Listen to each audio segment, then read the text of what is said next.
Hello everyone. In our attempt to understand the CUET's PG syllabus, we here at Level Up will try to understand the early medieval, modern, and the world historical syllabus. In the last video, we did talked about ancient history. We talked about how we can understand and how we can study for ancient historical narratives. Right? What are the important points that we need to consider in this context? Now, at Level Up, we will try to understand how you can prepare for CUET PG for the modern history, for early medieval, and for world history, and what are the things that you need to keep in mind when you are dealing with this kind of subject, right? Ancient has a larger volume of the syllabus because it encompasses a very long chronology. It includes Paleolithic, Mesolithic, Neolithic, Chalcolithic, and all the historical period up till the 6th, 7th century CE, right? Now, the next 1.5 millennium or 1500 years will encompass different chronologies, 600 years or so of early medieval, for 500 years of say medieval, right, and after that the modern period. So as we go on in the chronologically, the material will go on to become denser, right? तो क्या चीजें आप लोगों को consider करनी है, क्या sources आप लोगों को समझने हैं for any topic? First thing that you need to do is to understand the source, right? What are the sources for a particular period? we'll start with early medieval history because early medieval has a smaller portion, right? But there are important theories, there are important questions that can come from this particular topic, right? So generally, when we talk about early medieval history, we see it as a transformative phase, right?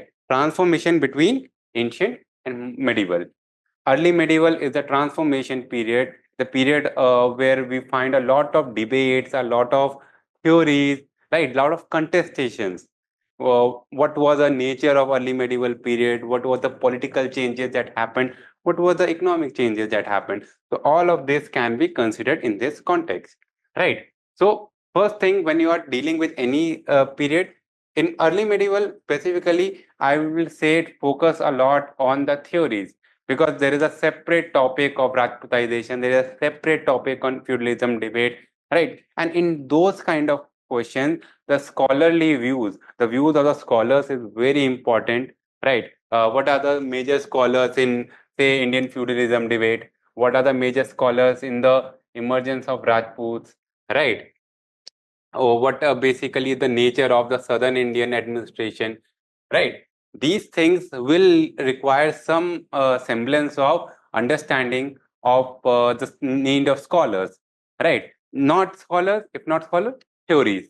You are need to be aware कि Indian feudalism debate जो है उसमें कौन कौन सी theory prevalent है, what are the critical ideas, who are the criticism that come across in the Indian feudalism debate. So is there a regional integration theory? Is there an early state model? Right ये सारी theories जो है early medieval में आती हैं, उसमें भी हर theory के अपने political, economic, social and cultural dimension है, right? So it can be very dense to understand the theoretical aspect to the debate of this kind of topics, right?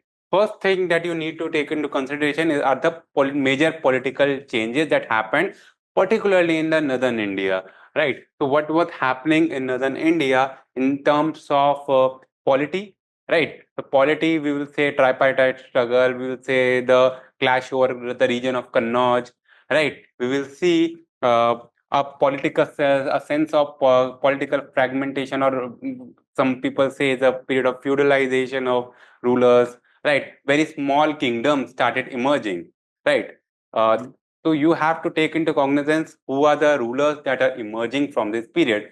क्या क्या इंपॉर्टेंट रूलर्स, रूलिंग क्लासेस आपको यहाँ पर देखने को मिलती है? You need to know certain major dynasties that are emerging, be it the Vardhans and the Pushyabhutis, and after that who are the rulers, Palas, Pratiharas, uh, all the Rashtrakutas, right? Senas in the eastern side. What was the need of these kind of political changes? और उनका implication क्या होता है, socio political implication क्या है, economic implication क्या है, right. Many scholar talk about the implication in terms of economic changes, right. Scholars like, you have to keep in mind certain scholar like R.A. Sharma,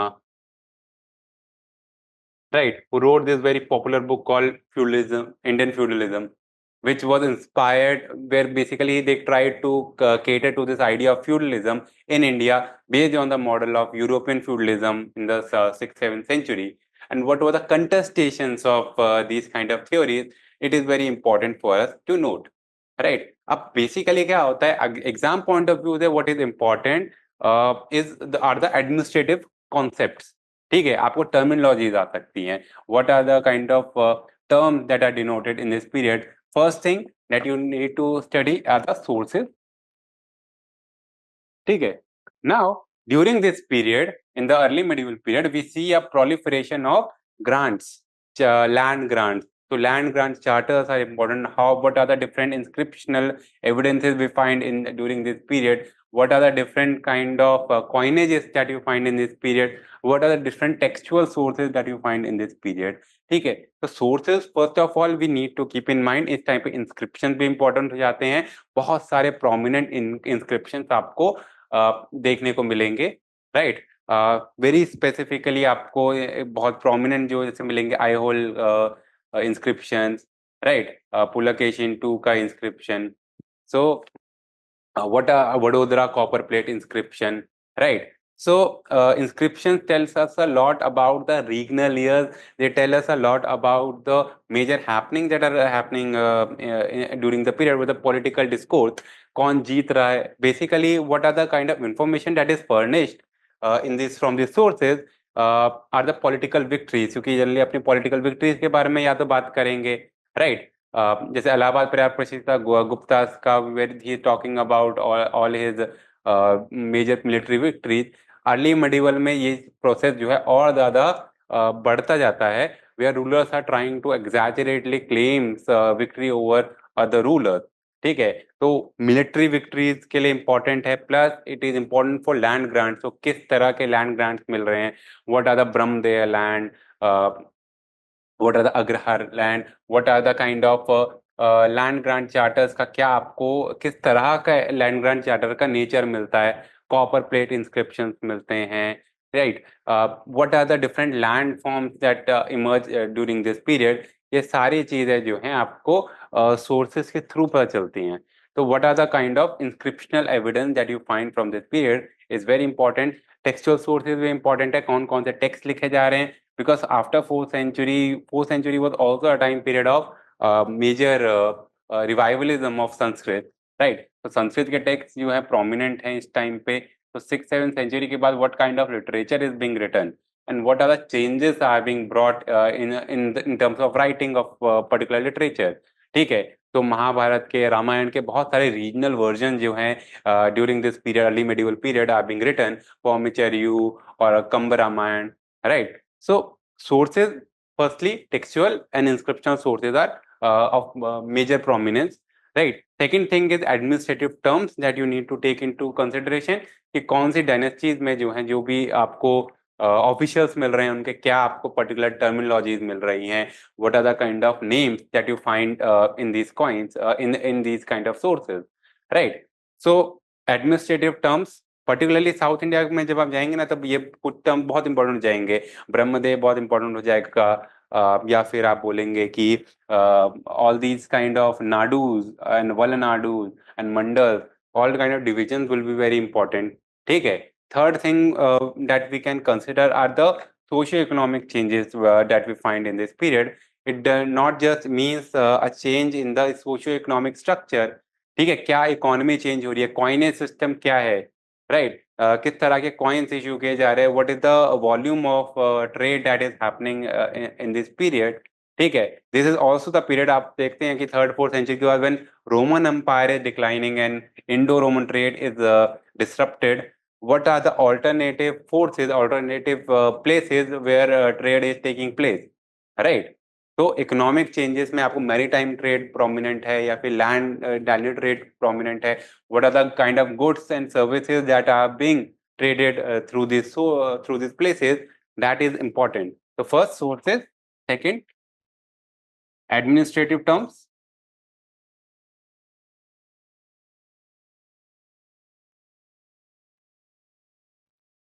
third major dynasties,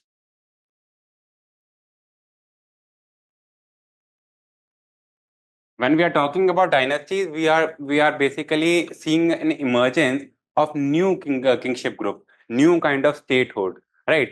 तो इसलिए कहीं इसको regional integration भी कहते हैं कि बहुत छोटे छोटे जो डायनेस्टीज हैं they are able to emerge from below to the top, ठीक है। In that context, in the regional integration theory जो आप बी डी चट्टोपाध्याय का देख पाते हैं, right, they are talking about particularly the emergence of Rajput. तो राजपुताइजेशन जिसको थ्योरी कहते हैं, राजपुताइजेशन एंड थ्योरी कहा जाता है, तो उसका इमर्जेंस आप कैसे देख पाते हैं ड्यूरिंग दी सेंचुरी, ठीक है।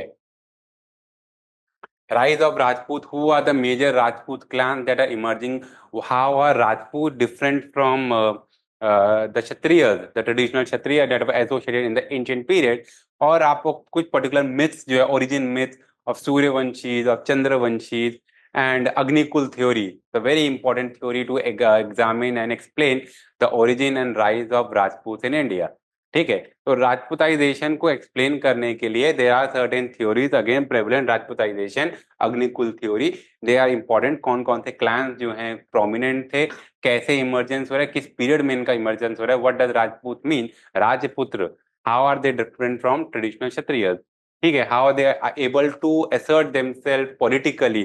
तो उसमें आपको देखने को मिलता है through internecine warfare, we see the emergence of marital relations, ठीक है। तो किस तरह से ये अलग अलग स्टेजेस में Rajput are able to emerge as a separate entity, as a separate unit, as a separate group, social group, ठीक है। Third thing is the emergence of cholas, that is particularly found in the region of south southern India, ठीक है। And these are the imperial cholas। आपको चोला जो है ancient time में भी देखने को मिलते हैं, Chola Chera Pandya, these are different from them, imperial cholas हैं, right. And we see their emergence from the 8th century onward, 736 में you find the first ruler of cholas, and how who are the prominent chola rulers। तो आपको पता होना चाहिए कि राजराजा चोला ने क्या किया था या राजेंद्र चोला ने क्या किया था, right. Who what were the major political, social and economic functions of these Nadu, ठीक है। तो क्या इंपीरियल चोलास जो हैं they were direct ruler, they were imperial ruler, और कई थ्योरी जो है ये इनको कहती है कि ये जो है अर्ली स्टेट मॉडल है, राइट। तो that itself is something that is a debatable, is a point of debate, ठीक है। तो नोबुरो काराशिमा है, आपको कई सारे जो हैं इम्पोर्टेंट थ्योरीज देखने को मिलते हैं। Neelkanth Shastri, he is a nationalist scholar who talk about this kind of nationalism and kind of nationalist history where centralized Chola empire is seen as a centralized rule, right। तो कैसे आप लोग जो है इन थ्योरीज को समझते हुए you can actually talk about the emergence of administrative structure, ठीक है। तो विलेज इकोनॉमी में जब आप बात करेंगे तो आप बात करेंगे लैंड ग्रांट्स की, what kind of village assemblies were found in southern India, ठीक है। What was the different nature of land grant that were given to the temples को दिया जा रहा है या ब्राह्मण्स को दिया जा रहा है या जो क्या कहते हैं मिलिट्री ऑफिसर्स को दिया जा रहा है, what were the differences in the way the land grants were provided, ठीक है। Then the society, how the Brahmadeya जो सोसाइटी लैंड था उसके कारण कैसे एक नई तरह की सोसाइटी क्रिएट होती है, राइट। तो चोलास के टाइम पे किस तरह की सोसाइटी है, and this was also the time when we see the emergence of bhakti movement in southern India. तो वो भी अपने आप में एक प्रोमिनेंट चीज है। आर्ट एंड आर्किटेक्चर का डेवलपमेंट आपको देखने को मिल रहा है during this period, right. Maritime relationship establish हो रहे हैं with countries like in southern south east Asia, ठीक है। तो it was not just limited to these kind of areas. यहाँ पर आप क्या देख पाते हैं कि चोलास का जो रोल है, imperial Cholas, it was a very significant change, it brought significant implication in the socio-political structure। आप देख पाते हैं during this period they also reached the northern India, Gangaikonda Cholapuram, ये आप लोग यही भी देख पाते हैं। राइट। तो कहाँ पे इनका मिलिट्री का एक्सटेंट है, कहाँ पे ये लोग पॉलिटिकली अपने आप को इमर्ज करने की कोशिश कर रहे हैं, कहाँ कैसे ये लोग इकोनॉमिकली डेवलप कर रहे हैं through land grant charters, through different kind of land grant. ठीक है, हुंडी का कॉन्सेप्ट क्या है, how it is related to the temple economy that is developing in the early medieval economy, early medieval period. तो temple economy is a very significant part of the early medieval period.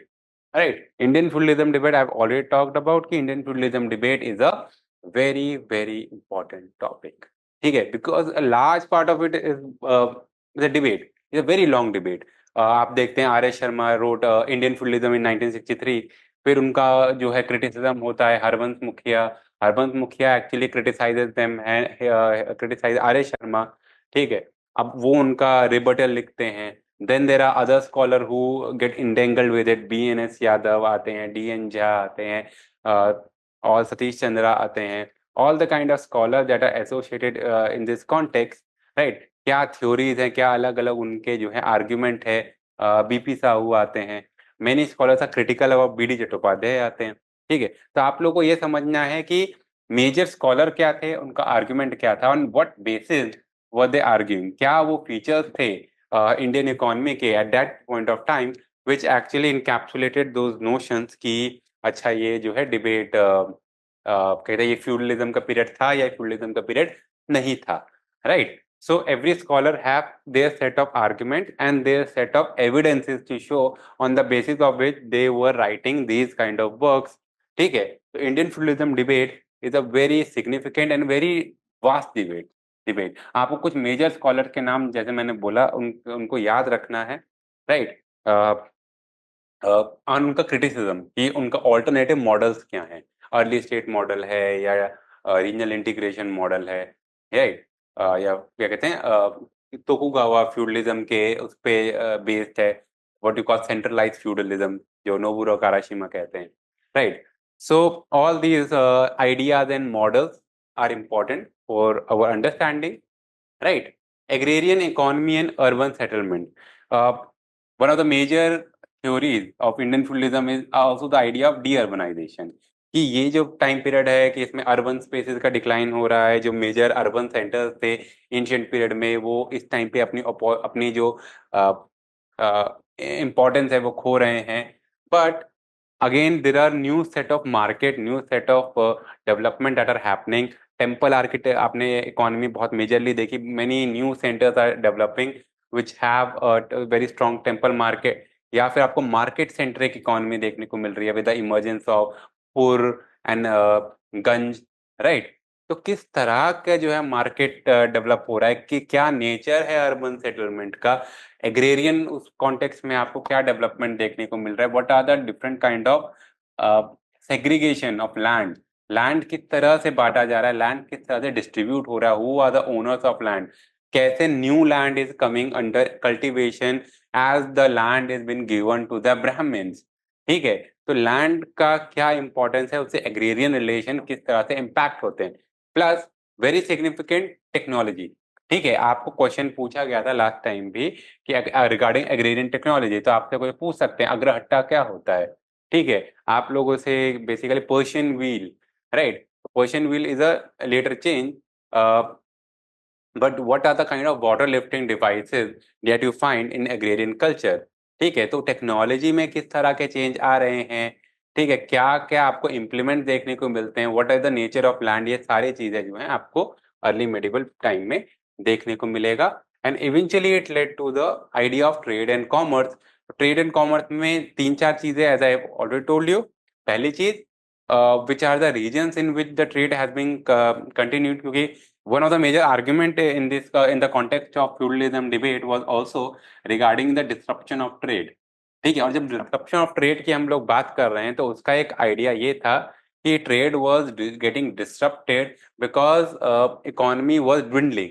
ठीक है, money currency जो है वो decline कर रही है and people are using alternative resources like cowrie shells.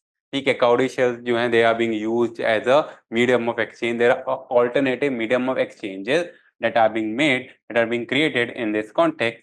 right, तो ट्रेड किन लोगों से हो रहा है, मैरी टाइम में किन के साथ ट्रेड हो रहा है। ठीक है, साउथ ईस्ट एशिया और इंडिया के बीच, इंडियन सब कॉन्टिनेंट के बीच किस तरह का ट्रेडिंग रिलेशनशिप एग्जिस्ट करता है, राइट।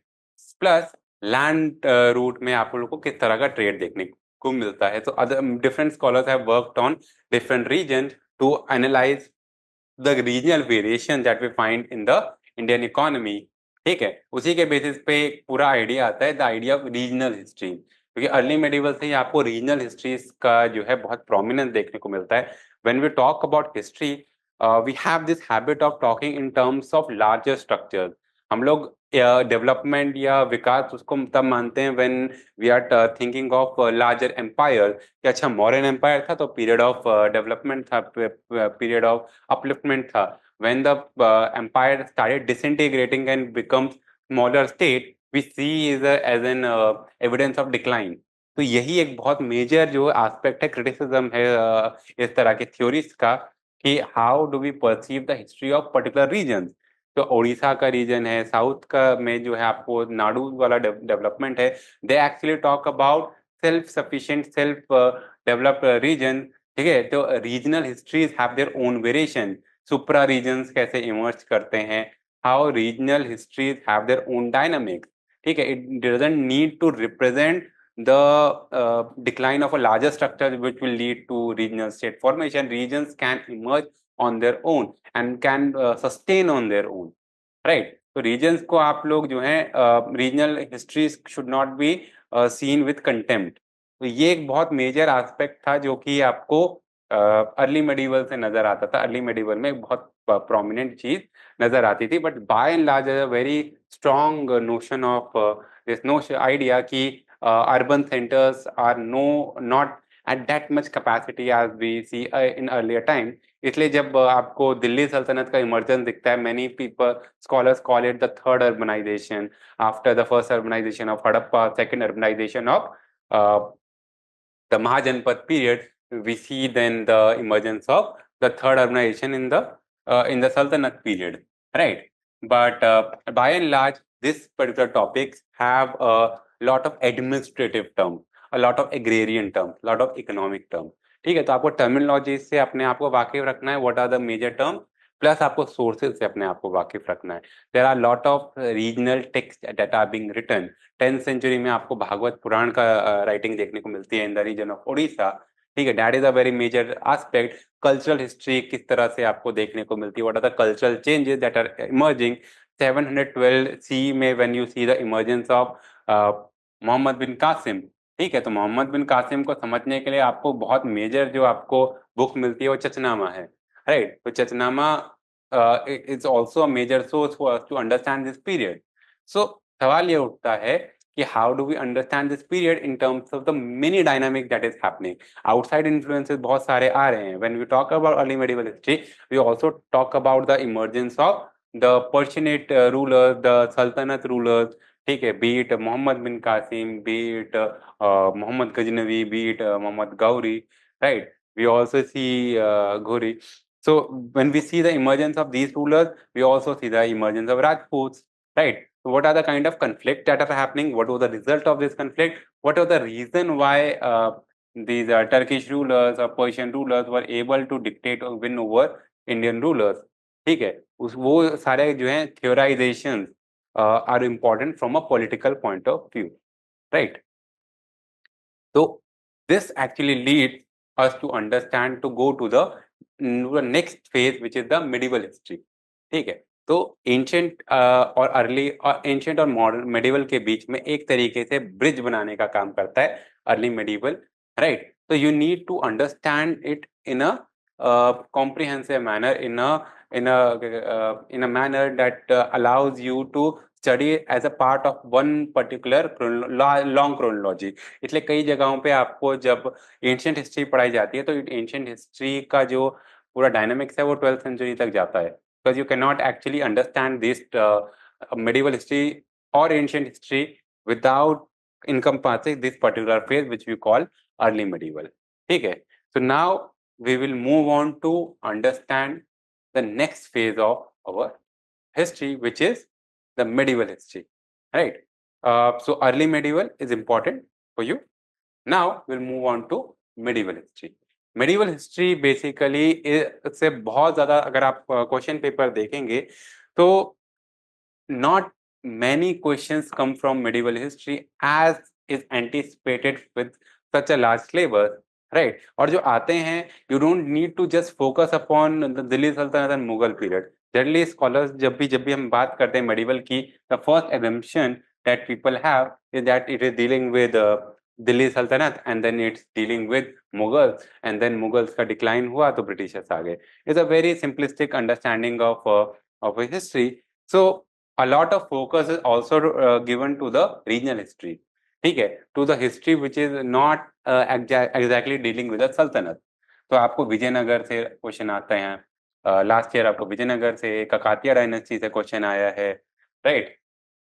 तो आप लोगों को रीजनल किंगडम को जो है फोकस करना काफी इंपॉर्टेंट है, right? Certain time even among the Muslim और टर्किश रूलर, उनमें भी ऐसे क्वेश्चन आ जाते हैं which are not dealing with Sultanate rulers, right? तो आपको बंगाल के जो दाऊदी रूलर्स हैं, राइट, वो उसका क्वेश्चन आ जाएगा। तो आपको जो है बहमनी का क्वेश्चन आ जाएगा।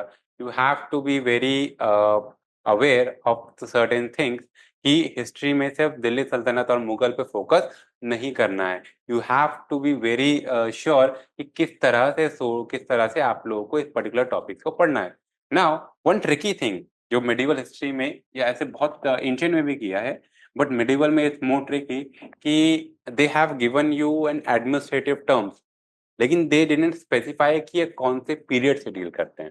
Now it becomes very difficult for you to understand कि if I am trying to read this question and I have been given a bunch of administrative terms, अब मैं उसको कैसे समझूंगा? कॉइन्स के नाम आपको दे दिए, लास्ट ईयर जो है इस तरह के क्वेश्चंस आए थे जिसमें पूछा गया था, आपको कॉइन्स के नाम दिए गए थे, you have been given ashrafi, adhela, dam and रुपया, एंड यू वर टोल्ड कि अच्छा ये कौन सा कॉइन है, इस कॉइन का क्या वैल्यू है।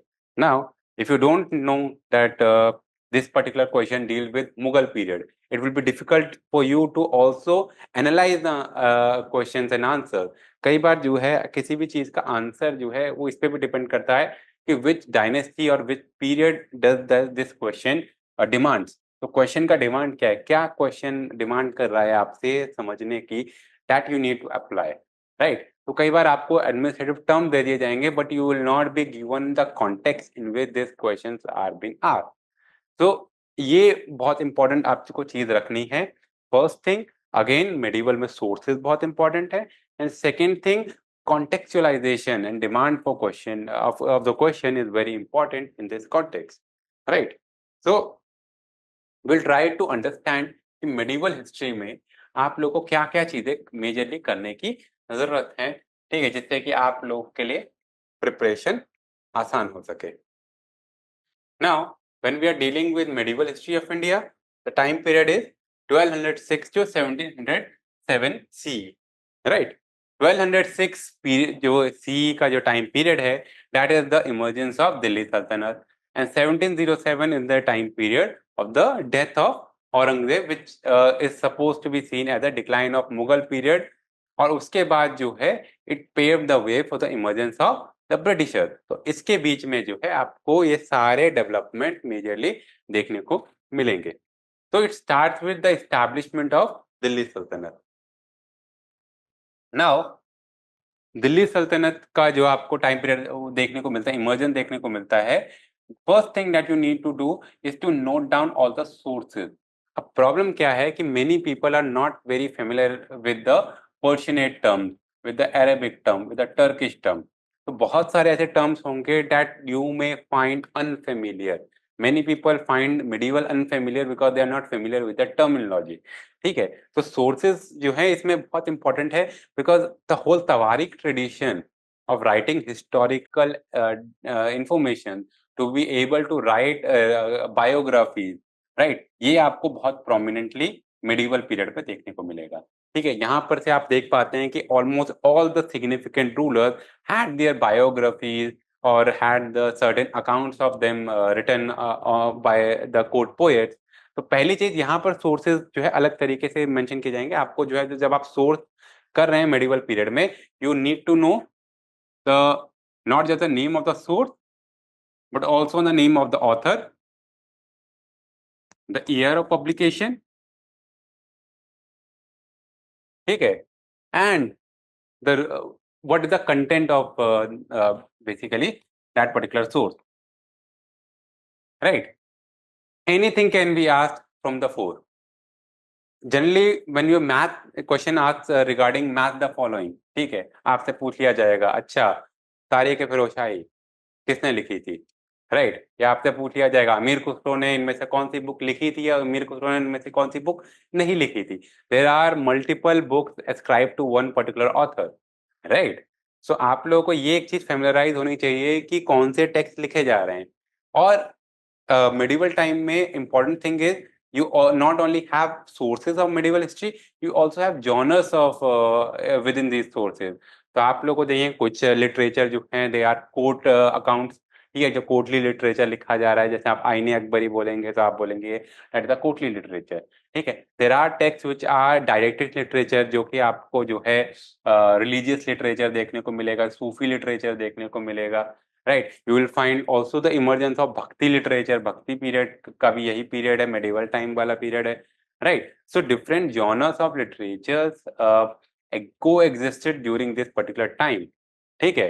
तो you have to be aware कि कौन से पीरियड का कौन सा सोर्स है, कौन सा सोर्स रिलीजियस है, कौन सा सोर्स जो है कोर्टली है, कौन सा तवारीख ट्रेडिशन से डील करता है, right? All these kind of sources are important for our disposal. तो अगेन मैं वही कहूंगा कि आप लोग जो है एक लिस्ट बना लीजिए कि पर्टिकुलर पीरियड के या पर्टिकुलर रूलर के कौन से सोर्सेज हैं, right? So almost all the prominent rulers of the Delhi Sultanate have some or another account that are related to them, ठीक है। कुछ के साथ तो बहुत सारे भी हैं, जैसे अगर फिरोज शाह बोलेंगे तो आपको जो है फिरोज शाह के दो अकाउंट मिलेंगे, तारीख फिरोज शाही भी है और आपको अच्छा तारीख फिरोज शाही शम्स अफीफ की भी है और जियाउद्दीन बर्नी की भी है, right? When we are talking about Akbar, we have Akbar is not Sultanate ruler, but Mughal period में जब हम बात करेंगे तो आप जो अकबर के टाइम पे आप लोग जब अमी अबुल फजल की बात कर रहे हैं तो you also talk about Muntakhabul Tawarikh of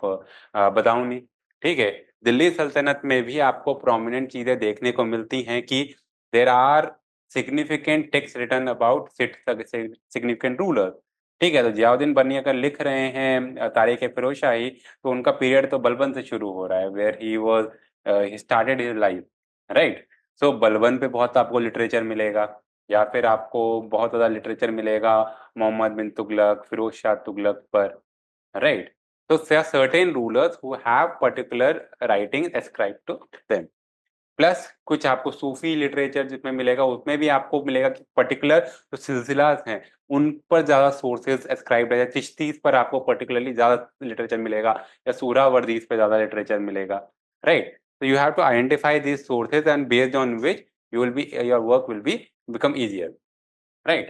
The first thing is the establishment of the सल्तनत रूलर। अब आप इसमें इसमें कॉमन चीज देखिए कि इन्होंने सिर्फ तीन मेजर डायनेस्टी का अपने सिलेबस में मेंशन किया, आपका काम थोड़ा सा आसान हो जाता है। They have not given you Sayyid and Lodis, ठीक है। इन्होंने पहले तीन डायनेस्टीज को पर्टिकुलरली फोकस में लिया है कि मामलुक में क्या हुआ, खलजीज में क्या हुआ एंड तुगलक में क्या हुआ। अब इनमें भी आपको ये आइडेंटिफाई करना है कि पहली चीज रीजनल ईयर्स क्या है, who are the significant rulers that are associated with these dynasties। तो अगर आपको अगर मामलुक बोला जा रहा है तो मामलुक को तो स्लेव डायनेस्टी भी कहते हैं, गुलाम वंश भी कहते हैं। वो are the prominent ruler that associated with it. तो आप लोग मामलुक में बोलेंगे कुतुबुद्दीन ऐबक है, ठीक है, या फिर आप बोलेंगे इल्तुतमिश है, रजिया सुल्तान है, बलबन है, राइट? सो टाइम पीरियड क्या है उनका, 1206 में शुरू होता है, खत्म कहाँ होता है, 1290 में होता है। सो टाइम पीरियड आपको पता होना चाहिए, मेजर रूलर्स आपको पता होने चाहिए। फिर बलबन की अपने आप में एडमिनिस्ट्रेटिव थ्योरीज हैं, theory of kingship of Balban, right? तो वो आपको पता होनी चाहिए कि बलबन की मेजर का किंगशिप का थ्योरी क्या है, आयरन फिस्ट का क्या आइडिया है, ठीक है।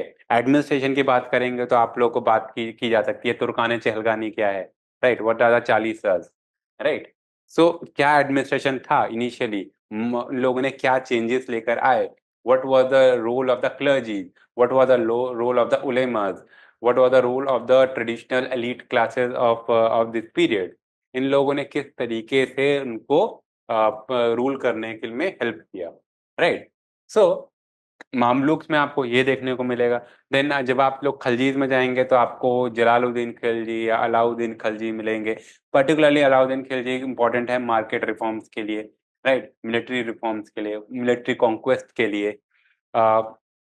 जब आप बात करेंगे तुगलक्स की, तुगलक्स में आपको लोग के लिए बहुत इंपॉर्टेंट है मोहम्मद बिन तुगलक के multiple experiment. What are the kind of experiment that were done by under the rule of Mohammad bin Tughlaq, चाहे वो कैपिटल को शिफ्ट करना हो फ्रॉम दिल्ली टू दौलताबाद, या फिर he basically the coinage experiment, the currency experiment which failed very badly, या फिर आप बोलेंगे कि अच्छा इनके टाइम पे जो है किस तरीके से you find the emerge all the kind of problem that were created by the Mongols. ठीक है, तो ये सारी चीजें जो हैं इस टाइम पे हो रही थी। तो मंगोल की प्रॉब्लम जो है वो आपको दिल्ली सल्तनत में बहुत प्रोमिनेंट देखने को मिलती है almost in all dynasties, right. तो क्या ये सारी चीजें को किस तरह से आप लोग इनकैप्सुलेट करेंगे within the political history of this period. Then Firoz Shah Tughlaq आए, फिरोज शाह तुगलक ने किस तरह के चेंजेस लेकर आए, right? What were the cities that are established under the regime of these kind of rulers? तो दिल्ली के बहुत सारे जो शहर हैं they have been created by these rulers। ठीक है, तो Firoz Shah Kotla for example was created during this period in the 14th century, right? कई सारे जो existing structures हैं they have been repaired and replaced during this period। हौज खास is a very prominent example। तो ये सारी चीजें जो है आपको एडमिनिस्ट्रेशन में या फिर पॉलिटिकल हिस्ट्री में जानने में मदद करेंगी। क्या क्या मेजर रिफॉर्म्स हुए इस पीरियड में, कौन कौन से मेजर जो ऑफिशियल्स थे एसोसिएटेड विद दिस पीरियड, और क्या क्या आप लोग समझ सकते हैं पॉलिटिकल सेंस में कि पॉलिटिकल इनके अचीवमेंट्स क्या हैं, राइट। तो पहली चीज इनके आपको पता होनी चाहिए वो है रीजनल ईयर्स। ठीक है, अगर मामलुक में कुतुबुद्दीन ऐबक है तो उसका टाइम पीरियड क्या है, 6 से 10, राइट। इल्तुतमिश कहाँ तक है, 36। रजिया सुल्तान कहाँ तक है, 40, right. This is how you have to basically we have very broad idea कि क्या रीजनल ईयर्स हैं। आप अगर एक चार्ट बना ले इनका, इनका ये रूलर का ये रीजनल ईयर है। देन खिलजी में आएंगे तो 90 to 96, 96 to 16, 13 16। तुगलक में आएंगे तो आप घियासुद्दीन तुगलक का 20 to 25। Then you find Mohammad bin Tughlaq का 25 से 51, राइट। फिरोज शाह तुगलक का 88 तक। तो what are the prominent rulers, उनका रीजनल ईयर क्या है, उनके पॉलिटिकल अचीवमेंट्स क्या हैं, क्या मेजर उनके टाइम पर डेवलपमेंट हुए, what were the regional years. ठीक है, और कैसे वो डायनेस्टी का एंड हुआ, ये बहुत बेसिक चीज आपको इसमें समझनी। Then we are talking about the administrative structure. Administrative structure की जब भी हम बात करेंगे एक बहुत प्रोमिनेंट चीज होगा land revenue system, because land revenue system altered a lot during this period. ठीक है, किस तरीके से जो है लैंड रेवेन्यू को एक्सेस किया जाता था, तो उसमें जमा क्या है, हासिल क्या है, इक्ता सिस्टम क्या है, इक्तदारी सिस्टम क्या है, what is basically how land were distributed, किन किन कैसे लोगों को जो जो एलीट क्लासेस होती थी उनको किस तरह से पे की जाता, सैलरीज कैसे दी जाती थी, right, on the basis of land grant. Land grant के किस तरह के फॉर्म्स थे, हाउ लैंड वाज मेजर्ड। ठीक है, land measurement itself underwent many changes during different rulers. ठीक है, सो आपको ये चीज समझना है कि इक्तदारी सिस्टम क्या है। ठीक है, इक्तदारी सिस्टम में लैंड ग्रांट कैसे यूज किया जाता था, मेजरमेंट क्या था लैंड का, कैसे किया जाता था, plus how the revenue was assess. ठीक है, तो आपको ऐसा दोआब का सिस्टम देखने को मिलता है कि Doab region was heavily taxed upon because it was considered to be highly profitable region, right.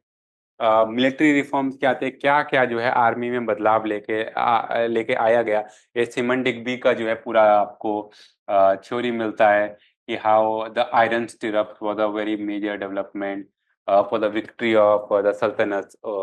Iron stirrup technology का बहुत बड़ा रोल है, राइट। Cavalry forces were being use. तो ये सारी चीजें जो हैं आपको इसमें प्रोमिनेंटली देखने को मिलती हैं। Now, the next thing is the art and architecture, right? Vijayanagar and Bahmani kingdom. अब आर्ट एंड आर्किटेक्चर में दो तीन चीजें आएंगी। First, what was the art and architecture in the Delhi सल्तनत का पीरियड, उसमें आप लोग प्रोमिनेंटली देखेंगे emergence of the what you call the Indo Islamic architecture, right? So Islamic architecture is basically what the kind of structure that were made in regions of Samarkand and the Persia, ठीक है, in the Arabic region. Now जैसे जैसे ये लोग India में आते हैं, there are certain trope that they try to introduce in Indian subcontinent. तो आप लोग क्या देखते हैं कि एक सिंक्रेटिक कल्चर, एक सिंक्रेटिक आर्ट एंड आर्किटेक्चर का ट्रेडिशन आपको देखने को मिलेगा। मस्जिद मिल रही है, तो if you are talking about Qutub Minar, ठीक है, फर्स्ट थिंग ये है कि पेट्रोनाइज कौन कर रहा है, who has created this structure. और क्या कुतुब मीनार अपने आप में एक स्ट्रक्चर है, और it is a part of a larger structure called Quwwatul Islam mosque, right.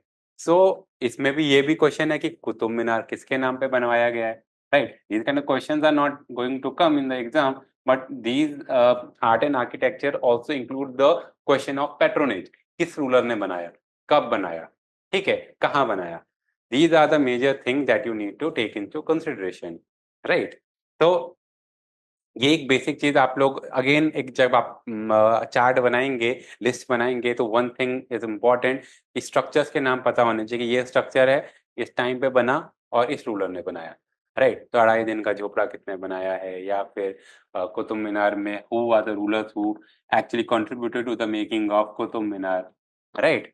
What are the different kind of domes and mosque, gardens, char bagh system क्या था, व्हाट आर द काइंड ऑफ garden system in during the Sultanate period। तो art and architecture उस हिसाब से important है। What are the different kind of elements that are found in Indo Islamic architecture, right. Then we come to Vijayanagar and Bahmani kingdom. Vijayanagar is a 14th century empire dynasty, right? 1336 में it was founded by Harihar and Bukka, right? Bahmani empire comparatively though they are contemporary dynasties, ठीक है। तो Vijayanagar dynasty को जब आप बोलेंगे तो you are talking about one of the rare Hindu dynasty within the ambit of all the other Muslim dynasty that emerge during this period. तो जितने भी उसके आसपास के किंगडम्स थे, बरार, बीदर, बीजापुर, गोलकुंडा, अहमदनगर, उनके बीच में how Vijayanagar was able to establish itself, political terms, economic term, social term, cultural term, बहुत इंपॉर्टेंट एक आपको चीज देखने को मिलती है। उनमें भी आपको जो है डायनेस्टीज के नाम पता होने चाहिए, तलुआ डायनेस्टी में कौन थे, ठीक है, हरिहर बुक्का के सक्सेसर्स कौन थे, who are the major ruler, prominently Raja Krishnadeva Raya, right. तो कृष्णदेव राय ने क्या क्या चेंजेस लेकर आए, who are the major official during his court. तो आपको पता होगा अष्टप्रधान जो हैं, दो 8 मेजर ऑफिशियल जो हैं, आपको poets and writers also, they were part of his regime, ठीक है। Tenali Raman we know very prominently from the court of Krishnadev Rai। तो and Krishnadev Rai himself was a very famous poet, Mukta Malyada, he is a very famous poetry of him, of his। तो Vijayanagar empire के context में आप लोग को समझना पड़ेगा political structure, ठीक है, नायकन सिस्टम क्या था उनका। नायकन बर्टनस्टीन ने पूरे इस पे नायकन सिस्टम पे लिखा है, and try to use it as a theoretical model, कि वॉरियर स्टेट का एक मॉडल है जहाँ पे एडमिनिस्ट्रेटिव और वॉरियर का जो रोल है it has been integrated, right. तो नायकन सिस्टम क्या है, what are the role of the Chettiars, right, what was the role of the Bhakti movement in Vijayanagara empire, what was the agrarian system, क्या आपको मिलिट्री रिफॉर्म्स देखने को मिलते हैं in the Vijayanagara empire, why did Vijayanagara empire decline after the death of Krishnadeva Raya, right. आपको कैसे धीरे धीरे ग्रेजुअली एक डिक्लाइन देखने को मिलता है। Then we see the war of गुरुकुल of Rakshasi Tangadi, right, Aravidu dynasty which was a follow up of the Vijayanagara empire. तो ये सारी चीजें जो है इसमें इनकैप्सुलेट होंगी around 300 years of history of Vijayanagara empire. ये चीज जो है हमारे लिए इम्पोर्टेंट हो जाती है। प्लस उनका क्या कहते हैं, कैसे वो इमर्ज किए, that itself is a very important story, कि कैसे जो है तुगलक पीरियड में Harihara Bukka establish this kingdom, right, under the influence of the saints of Hinduism, right. Bahmani kingdom similarly had a very strong competitive system with the Vijayanagar Empire। कैसे they were trying to establish their political regime, क्या क्या उनके major ruler थे, कौन कौन क्या क्या उन्होंने जो है उनकी मेजर पॉलिसी थी, ठीक है। तो with was it a warrior state, feudal state, semi feudal state, ठीक है, किस तरह का स्टेट मॉडल है, and how they were able to exist in during the medieval centuries, ये आप लोगों को इस टॉपिक में पर्टिकुलरली करना है। भक्ति movement, the one of the most significant topic. भक्ति मूवमेंट के सेंट्स के नाम पता होने चाहिए, कौन कौन उनसे जुड़े हुए हैं। उसमें भी आपको अलग अलग शाखाएं मिलेंगी, ठीक है। आपको जो है उसी के अंदर निर्गुण भक्ति शाखा मिलेगी, उसमें सगुण भक्ति शाखा मिलेगी। इवन विद इन द सगुण भक्ति शाखा यू विल फाइंड राम भक्ति शाखा एंड द कृष्ण भक्ति शाखा, right? Who are the major writers and poets that are associated with each of these shakhas, right? So basically we have Kabir, we have Surdas, we have Tulsidas, right? Even within them there were some certain reformers and there were revivalists, ठीक है। तो कौन कौन reformers थे, कौन कौन revivalist थे, there is no clear categorisation. तो बहुत सारी कैटेगरीज आपको देखने को मिलते हैं। निर्गुण भक्ति की शाखा की बात करेंगे तो आप कबीर बोलेंगे, सगुण शक्ति शाखा की बात करेंगे तो रसखान बोलेंगे, सूरदास बोलेंगे, तुलसीदास बोलेंगे, राइट ना। और उसी तरीके से अलग अलग रीजन्स में you find the emergence of different poets, right. तो एकनाथ है, नामदेव है, बीट मीराबाई है, राइट, कबीर है, दादू हैं। All these poets and writers, इन्होंने क्या क्या किया था, फर्स्ट थिंग। सेकंड थिंग, कौन कौन से संप्रदाय से जुड़े हुए थे, ठीक है। And third thing basically which region were they associated with. तो मीराबाई अगर राजस्थान वाले या दादू राजस्थान वाले एरिया से जुड़े हुए हैं, कबीर जो है मगहर से जुड़े हुए हैं, ठीक है। एकनाथ जो है वो आपको, ज्ञानदेव जो हैं ये महाराष्ट्र वाले रीजन से जुड़े हुए हैं, right. So these all these ideas की भक्ति पोइट्री में आता क्या, भक्ति मूवमेंट किस चीज को चैलेंज कर रहा था, how they were challenging the caste system, how they were challenging the patriarchal structure, ये सारी चीजें इंपॉर्टेंट है। प्लस कौन कौन से मेजर पोएट्स हैं, ठीक है। What is the Warkari tradition, what is the Dharkari tradition, reformist versus revivalist, right. ये सारे जो मूवमेंट्स हैं ये आपको प्रोमिनेंट देखने को मिलते हैं। सिमिलरली जब आप भक्ति मूवमेंट की बात करेंगे, साथ ही साथ आप सूफीज्म की भी बात करेंगे। व्हाट इज सूफीज्म, सूफीज का ओरिजिन क्या है, राइट। Which are the prominent silsila, पीर क्या होता है, मुरीद क्या होता है, मुर्शिद क्या होता है, right. What basically what do mean by all the Sufi ideology, philosophies क्या है सूफीज्म की, which school Sufis belong to, Hanafi का क्या फिलोसफी है सूफीज्म में। अब उसमें भी बेशरिया कौन है, बाशरिया कौन है, one who follow the sharia, one who doesn't follow the sharia, right. To what extent do we find the emergence of Sufism with a soft कहते हैं Islamic culture, right? तो चिश्तीज का different, Chishtis, how Chishtis were different from the Suhrawardi. Chishtis में particularly बहुत prominent आपको Sufis देखने को मिलते हैं, चाहे वो ख्वाजा मोइनुद्दीन चिश्ती है, कुतुबुद्दीन बख्तियार काकी है, निजामुद्दीन औलिया है, चिराग देलवी है। All these prominent Sufis that we associate with the Chishti tradition. Chishtis ने क्या prominent role play किया in the emergence of society, and उसी के अकॉर्डिंग हम लोग ये भी परसीव करते हैं कि what are the changes that were brought in the by the integration of bhakti and the Sufi। तो ये सारी चीजें जो हैं आपको देखने को यहाँ पर मिलेंगी। From the 13th century till the 16th 17th century, Bhakti movement and Sufi movement, इनसे क्वेश्चन आते हैं या और आएंगे, ठीक है। From there we will move on to the Mughal empire.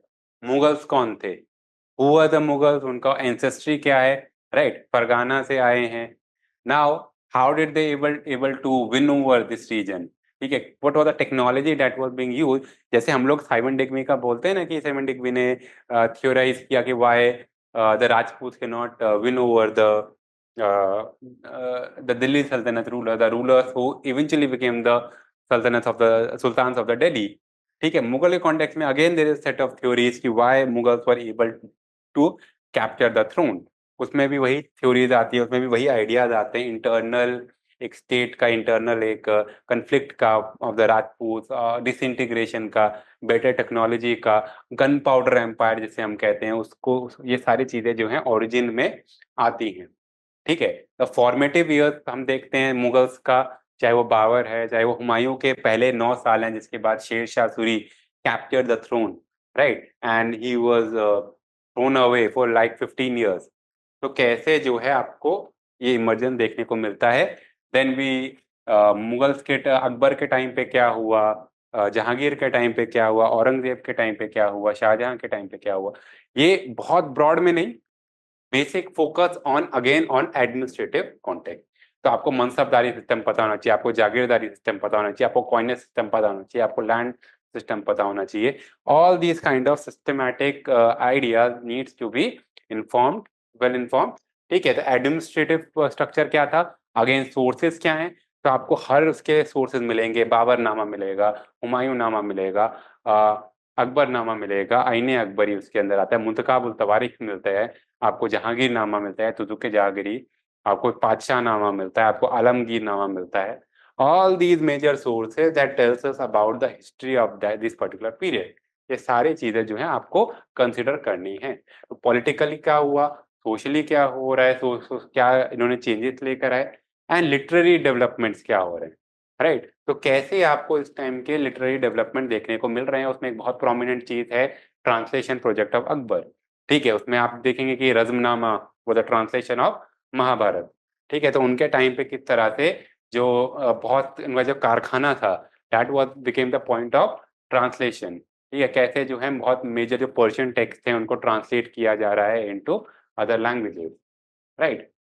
Expansion कैसे हो रहा है, सूर डायनेस्टी, और सूर डायनेस्टी में Sher Shah Suri is the only prominent ruler. ठीक है, तो शेरशाह सूरी क्या ने क्या किया, how Sher Shah Suri actually influence Akbar. तो उनकी लैंड पॉलिसी आपको देखने को मिलेगी, आपको उनकी जो है प्रोमिनेंट मिलिट्री पॉलिसीज देखने को मिलेगी। What were the kind of thing that he done in terms of architecture by क्या कहते हैं establishing the in Barabar, right, the mausoleum of Sher Shah Suri, or you find the emergence of certain road रुपया established, या फिर आप बोलोगे कि GT road was established। ये सारी चीजें जो हैं आपको मेडिवल हिस्ट्री में प्रोमिनेंटली देखने को मिलेगी। आफ्टर आलमगीर नामा और Aurangzeb, how do we see the जो डायनेस्टिक वॉर चल रहे हैं, even during Aurangzeb dynastic war चल रहे हैं, डेक्कन का जो पूरा कन्फ्लिक्ट है। ठीक है, और उसके कारण जो है औरंगजेब की जब डेथ हो रही है 1707 में, how it led to the decline of the Mughal empire. उसकी सारी जितनी थ्योरीज हैं डिबेट, वो सारे आपको कंसिडर करेंगे। ठीक है, क्या क्या थ्योरीज हैं, जागीरदारी क्राइसिस है, स्टेट क्राइसिस है, वीक रूलर्स का आइडिया है, ठीक है, एग्रेरियन क्राइसिस है। All different scholars have dealt with it in a different way. ये सारी चीजें आपको कंसिडर करनी है।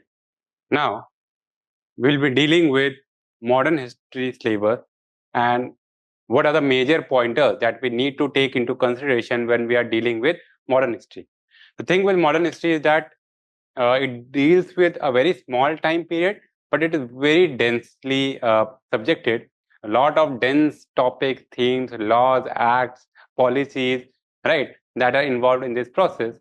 So you will find a lot of dense material. You will find that there is a plethora of material that is available in this context.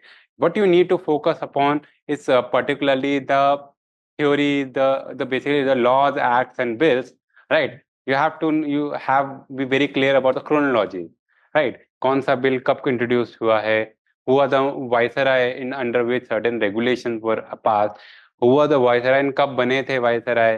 ठीक है, when a particular movement was started. तो chronology plus relative chronology, because many a time what you find is that chronology जो है इस तरह से लिखी बनाई जाती हैं कि वो they will compare certain things. ठीक है, इफ यू आर आस्क्ड कि अच्छा दीज आर ट्राइबल रिवोल्ट, तो last year there are 2-3 question that are been asked regarding certain revolt, and आपको क्रोनोलॉजिकली अरेंज करना है। या फिर there was a question about the region that with which these kind of revolt were associated। तो अगर आप 1857 का revolt कर रहे हैं या ट्राइबल रिवोल्ट कर रहे हैं, या फिर आप जो है किसी पर्टिकुलर पॉलिसीज की बात कर रहे हैं, you need to be aware of its chronology, right, and not just chronology, how they basically exist in comparison with other policies, other changes, right. So first of all is the modern historiography. As I told you that historiography is a very prominent aspect of any historical any history, right. So historiography may it will include 2-3 things. First, the historiography of the decline of Mughals. How do we see the decline of Mughal as a epistemological change, right? how do we see the Mughal Empire declining and the emergence of what you call a successor state? So first thing, what are the reasons which led to the demise of the Mughal Empire after the death of Aurangzeb? Why do we see 1707 as a rupture in the medieval history to modern history? Right. Second thing, how do we define modernism? The successor states अगर emerge हो रहे हैं, what are the successor state are we talking about? Right. which are the state आप बोलोगे राजपूत हैं, you will say Punjab में Sikhs हैं, ठीक है, वील से मराठास हैं, राइट, ऑल दी हैदराबाद है, अवध है, बंगाल है, all these states are considered to be largely to be successor state. There are certain successor state which actually came from the Mughals like the Bengal, Hyderabad and Awadh. Then there are states which were regional states which became prominent with the decline of the Mughal Empire, be like Marathas during Shivaji and after Shivaji under the Peshwa rule. Right, तो पेशवास का क्या significance था in facilitating the regional state of the Marathas?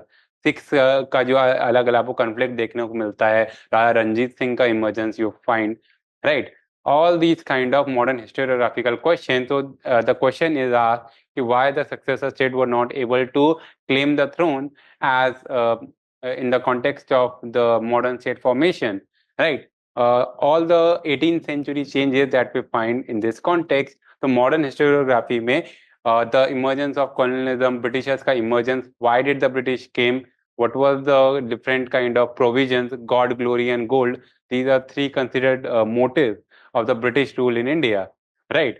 So how do we understand the different theories? Marxist school क्या कहता है, revisionist school क्या कहता है, नेशनलिस्ट स्कूल क्या कहता है, all this kind of school of thought. तो आप लोगों को समझना है अगर ये पूरा period, right, you have to take into consideration all the kind of modern scholars, क्या क्या जो है मॉडर्न कौन कौन से हिस्टोरियंस मॉडर्न हिस्ट्री के लिए इंपॉर्टेंट है. आपको कुछ हिस्टोरियंस के नाम पता होने चाहिए, be it Bipin Chandra, be it Satish, be it all these kind of scholars who has Shekhar Bandyopadhyay, right? In terms of political history, Irfan Habib has talked about the agrarian crisis. J.F. Richards has talked about it. C.A. Bailey has talked about it. Ashin Das Gupta has talked about it, right? Seema Alvi has talked about it. What were the kind of, how do we explain the decline of the Mughals and the emergence of what you say the Britishers in India? ठीक है, ये सारे जो है अलग अलग theories जो है आपको अलग अलग उसके अलग अलग रूलर्स मिले, स्कॉलर्स मिलेंगे.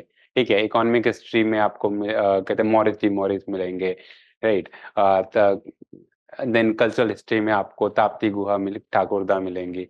सो there are a lot of every topic that you are dealing with colonialism, there are certain scholars that will be associated with it, right? The first thing that we'll try to understand is colonialism. Why, when, where?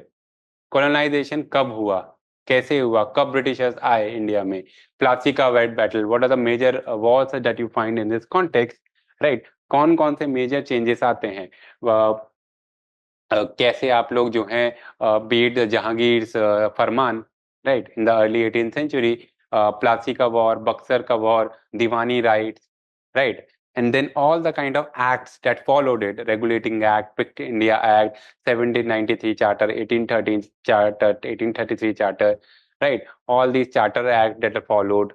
तो ये सारी चीजें जो है आपको समझनी है Britishers ने कब कहाँ कैसे कैप्चर किया, राइट. जब आप बोल रहे हो ब्रिटिश राज के एक्सपेंशन की बात कर रहे हो तो उसमें प्रोमिनेंट होगा कि कौन कौन से मेजर वॉर लड़े गए, what was the result of this war and what was the implication of this war. ठीक है, so first will try to understand कि प्लासी और बक्सर के कारण which led to the establishment of British rule in India. Then we find how they were in conflict in southern India. South में आप देखते हैं उनके साथ उसी टाइम पे जो है एंग्लो फ्रेंच वॉर चल रहा है, 17 ईयर्स वॉर चल रहा है. How they defeated the French in the southern India, right, and which led to the dominance of Britain in the Indian subcontinent in the Indian matter. कि ऐसा time था when early 17th and early 18th century there were French, there were Portuguese, right, there were there were different communities that were there were Dutch, right, different communities that was scrambling for land in India. By the late 18th century you find the Britishers were dominant and all the other forces were relegated to the margin. ठीक है, तो ये कैसे जो है आप secure करते हैं, what are the major battles that were fought during this context. ठीक है, तो आपको जो है 17 ईयर वॉर विद फ्रेंच पता होना चाहिए, what was the kind of war. Plassey का पता होना चाहिए, देन बक्सर का पता होना चाहिए, right. Then we find their conflict with the state of Mysore. So all the kind of wars with the Mysore state, Anglo-Mysore War, 1, 2, 3, right, 4. What was the implication? What was the result? Right. Now उसके बाद आपको देखते हैं Anglo Maratha war. Anglo Maratha war कितने हुए? First, third, second, third. 1818 में third Anglo Maratha war हुआ, which led to the decline of the Peshwa rule in Marathas in India, right? And a lot of the Rajput states came under the protectorate of the Britishers, right? Now यहाँ पर आप क्या देख पाते हैं कि Anglo Maratha हो गया, एंग्लो मैसूर हो गया, then we find the Anglo-Afghan war, then we find the Anglo-Sikh war, right? And how basically based on these kind of policies, Britishers were able to expand their rule in India. ठीक है, तो उसमें क्या क्या आपको अलग अलग policy मिलती है. लॉर्ड डलहौजी की जो पॉलिसी थी, right, all these the kind of political क्या कहते हैं policies of the British viceroy which led to the establishment of British colonialism in India, right? Imperialism क्या होता है? Imperialism is the highest stage of capitalism, basically how they were using the colonies to sell their own market, to sell their own product. After 1858, basically what happened is the queen became the supreme regime, right? The queen became the highest authority, right? तो उनका क्या योगदान रहा in the later phases of 19th century, कि जहाँ पे जो है पहले जब ईस्ट इंडिया कंपनी आई थी, दे वर केम एज अ ट्रेडर, लेकिन ट्रेडर्स के साथ कैसे वो जो है रूलर्स बनते गए, तो क्या क्या problems I, how they mitigated it, how the different charter act allowed more and more expansion of British products in India, कैसे मार्केट तैयार हो रहा है. 1813 के चार्टर एक्ट के बाद जो है एक तरीके से ऑलमोस्ट मोनोपोली खत्म करने की कोशिश की, 1833 के बाद लगभग ही खत्म कर दी, right. So how Britishers emerge from trading classes to rulers, it's a phase of imperialism. Financial imperialism क्या होता है, कैपिटलिस्ट इंपीरियलिज्म क्या होता है, उसमें होम रूल्स आते हैं, होम चार्जेस आते हैं, right. How basically it led to the drain of wealth, what you call the theory of drain of wealth, Dadabhai Naoroji ने कहा था, right, from India to Britain, right. And socio-cultural development.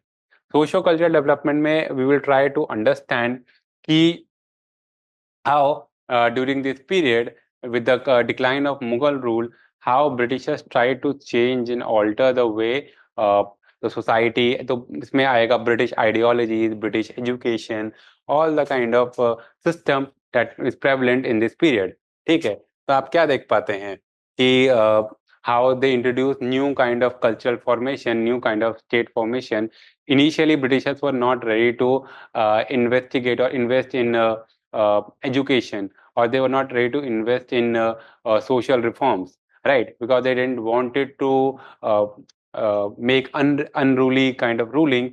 They didn't want to interfere in the personal affairs of the state. But how it actually encapsulated that to understand and rule India in a better way, they had to intervene in the socio-cultural matrix. तो आपको the emergence देखने को मिलता है of Orientalists. Then we find the emergence of Anglicists and the utilitarians. 1813 के charter act के बाद जो है Christian missionaries become prominent in India, right. what were their ideology in terms of education? तो मैकॉले मिनट है, woods डिस्पॉक batch है, सैंडलर्स committee है, Hartog committee है, हंटर कमिटी है, right. Were these kind of changes plus the kind of reforms that were brought in by Britishers, be it the 1829 Sati Abolition Act, 1856 Widow Remarriage Act, Age of Consent Act, Sharda Act, right. All the kind of socio cultural act, ये सारी चीजें आपको act अगर आपको prominent पता हो, it will help you in a much better way to understand the nature of British rule. तो जब आप पढ़ेंगे ब्रिटिश रूल के बारे में, these things will come handy to you. तो आपको एक लिस्ट बनानी पड़ेगी, all the prominent acts and bills and policy that were formulated under the Britishers, right. Structure of British administration which include all the acts, क्या क्या act पास किए गए। अब ये बेसिकली एक डाइसी थिंग है, बिकॉज यू नेवर नो कि how many of them are necessary for the exam, ठीक है, कुछ भी आ सकता है। So you have to be aware of almost all the major policies, political acts, ठीक है। You have to be aware of the major policies, कब इशू किए गए, again, and who issued them and what was the content, ठीक है। Background क्या है, तो अगर 1772 का रेगुलेटिंग एक्ट का आता है तो उसका बैकग्राउंड जो है वो आपका 10 मिलियन पाउंड का जो है आपसे लोन जो आपसे मांगा गया था, वो उसका बैकग्राउंड है, राइट। पिट्स इंडिया एक्ट क्यों पास किया गया था, उसके रेगुलेशन क्या थे, 1786 का एक्ट का क्या पॉलिसी थी, 93 में जो आया उससे क्या चेंजेस लेकर आए, राइट। तो चार्टर एक्ट का क्या रिलेवेंस है, different kind of charter act, you need to be aware of all the charter act, 93, 1813, 1833, 1853। Charter act आपको पता होने चाहिए, मेजर जो गवर्नमेंट पॉलिसी जो इंट्रोड्यूस की गई थी वो सारे पता होनी चाहिए, right. Even later on in the 20th century we see the emergence of major act, चाहे वो 1909 का मार्ले मिंटो रिफॉर्म है, 1919 का मार्ले मोंटेस्क्यू चेमरफोर्ड रिफॉर्म है, 1935 का गवर्नमेंट ऑफ इंडिया एक्ट है, right. All these major act that you need to take into consideration, ठीक है। कुछ रीजनल एक्ट भी होंगे, आई एम नॉट श्योर कि क्या कहते हैं सीयूईटी पीजी के अनुसार, बिकॉज सीयूईटी पीजी का जो स्टैंडर्ड होता है they generally ask you broader question, right, but there certain smaller policies that you may consider insignificant can come in the exam। तो एक चीज इसका ध्यान रखना कि कोई भी आपको अगर एक्ट अपने पढ़ाई के दौरान मिलता है, please note it down, because you never no what policy is important from an exam point of view, right? So all the major act will be taken into consideration। Third अगली चीज है economic impact of British rule, ठीक है, what are the impact of it.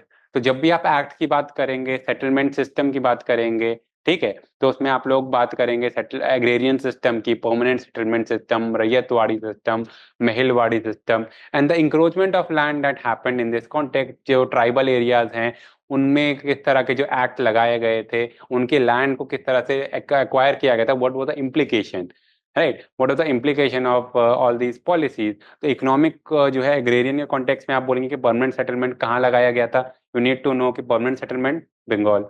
Then आप will say ryotwari, ryotwari किसने लगाया था, कहाँ पे लगाया गया था, right.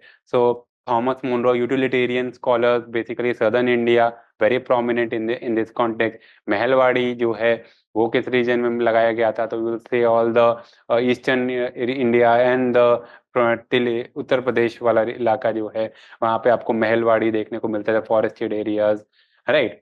What are the impact of these bills, ठीक है, इनसे जो है एग्रेरियन सिस्टम में किस तरह का चेंजेस लेकर आए, राइट। फैमिन रिपोर्ट्स का कब कब पब्लिश हुई, पहली बार कब पब्लिश हुई, राइट। रेलवेज कब आए इंडिया में, 1853 में, ठीक है। These kind of economic provision plus deindustrialization, very important, एक पूरा क्वेश्चन आया है आपका डी इंडस्ट्रियलाइजेशन का, उसमें असर्शन एंड रीजन में पूछा गया है, ठीक है। How the deindustrialization and the drain of wealth led to the decline of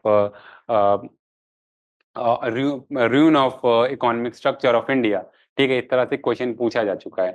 so you need to be aware of what was the deindustrialization mode, drain of wealth क्या था, home charges क्या होते हैं, और इनसे इनका impact क्या है रहा है इंडियन इकोनॉमी पे, how Indian economy declined during the colonial period, ठीक है। ये सारी चीजें आपको समझनी इंडस्ट्रियलाइजेशन में, industrialisation plus deindustrialisation. Industrialisation in the sense कि Britishers saw India as a source of raw material plus a ready market for their manufactured product. तो उसमें जो है how industrialisation first of all led to the decline of the local industry, और plus how the market for manufactured goods of Britain was created, and how in the 20th century we see the emergence of new market, new industries from India, ठीक है, particularly in कहते हैं textile industry is very prominent, sugar industry is prominent, iron and steel is very important, right.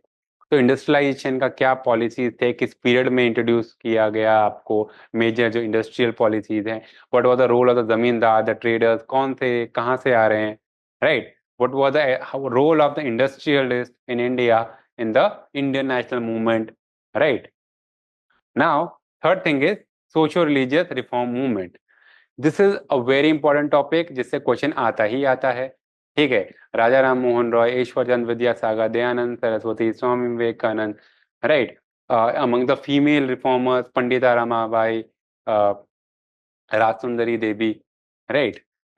What was the major movement that were fought in this context? पहली चीज, कौन कौन से major movement लड़े गए, राम मोहन रॉय का क्या रोल था in sati emulation movement, but also in the establishment of Atmiya Sabha and ब्रह्मो समाज.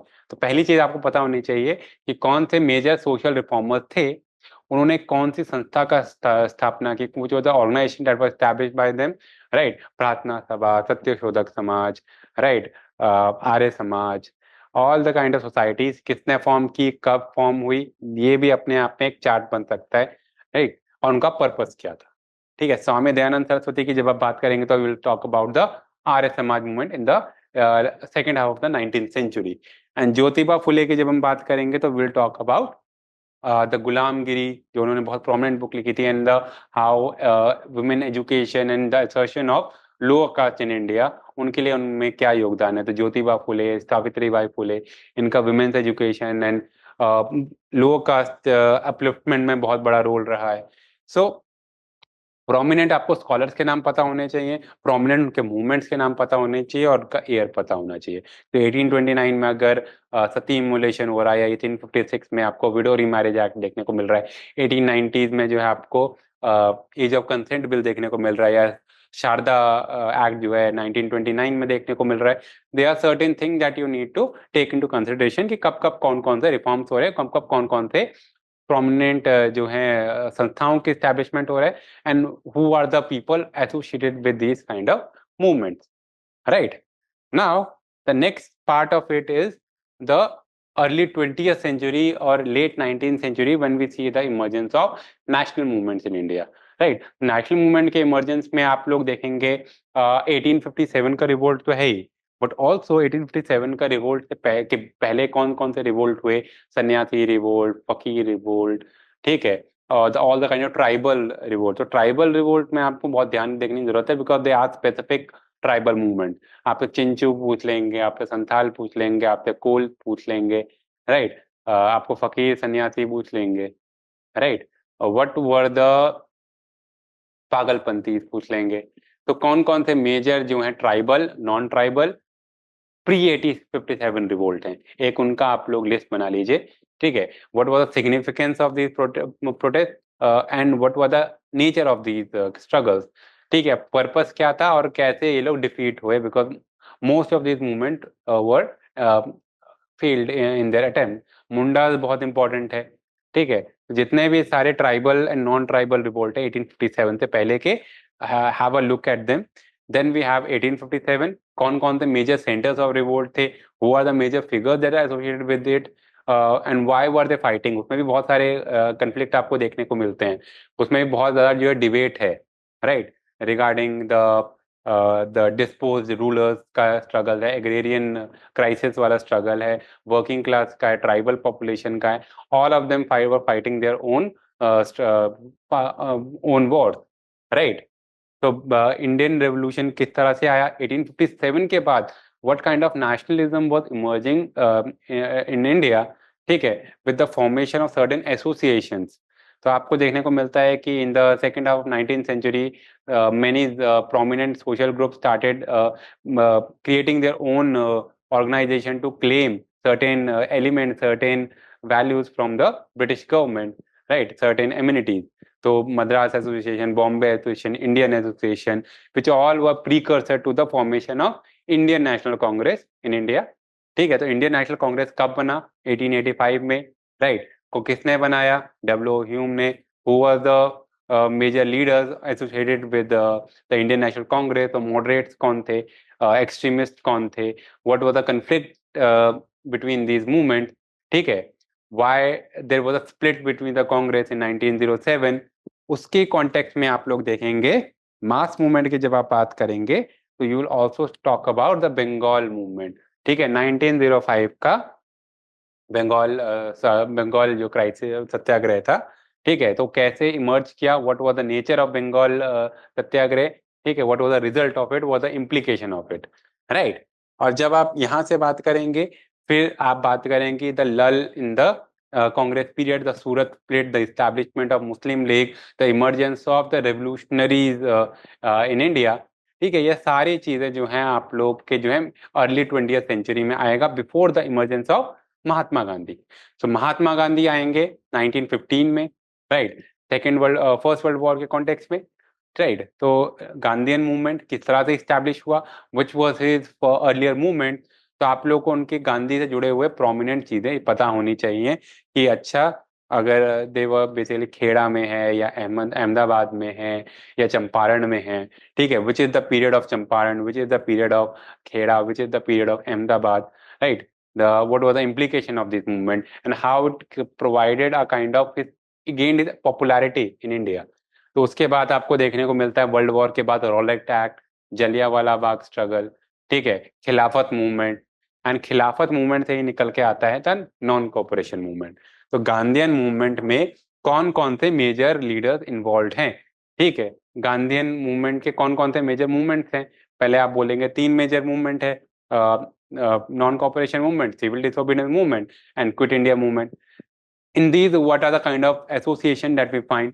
स्वराज पार्टी का फॉर्मेशन है, कांग्रेस सोशलिस्ट पार्टी का फॉर्मेशन है।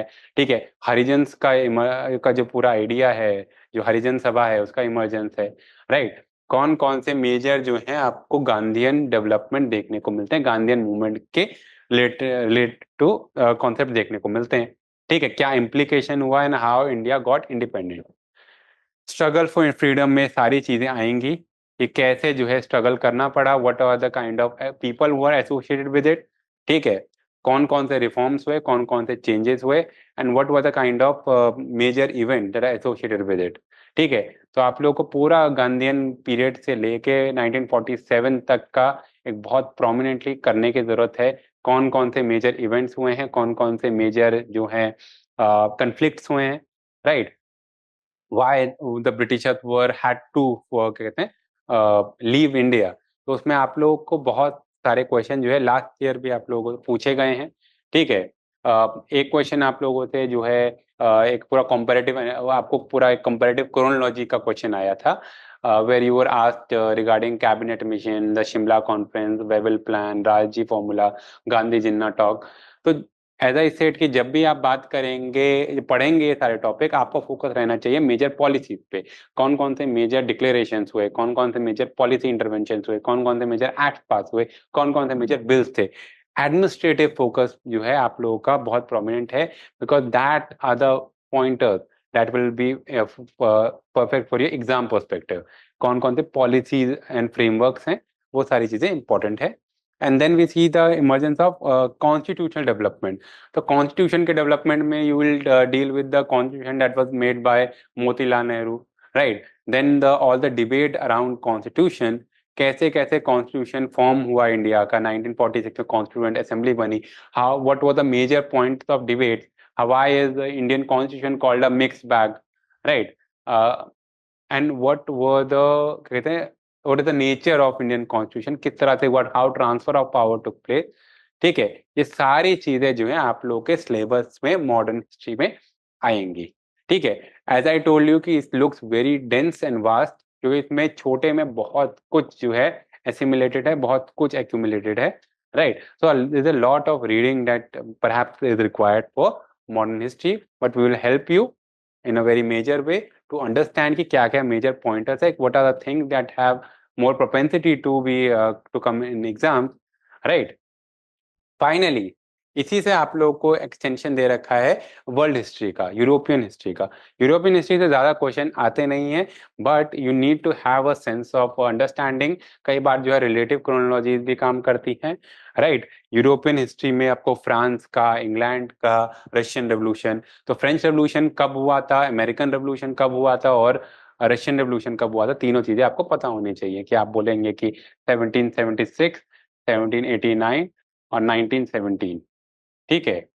American revolution 1776, French revolution 1789 and Russian revolution 1917 में दोनों रेवोल्यूशन हुए थे, February revolution and October revolution.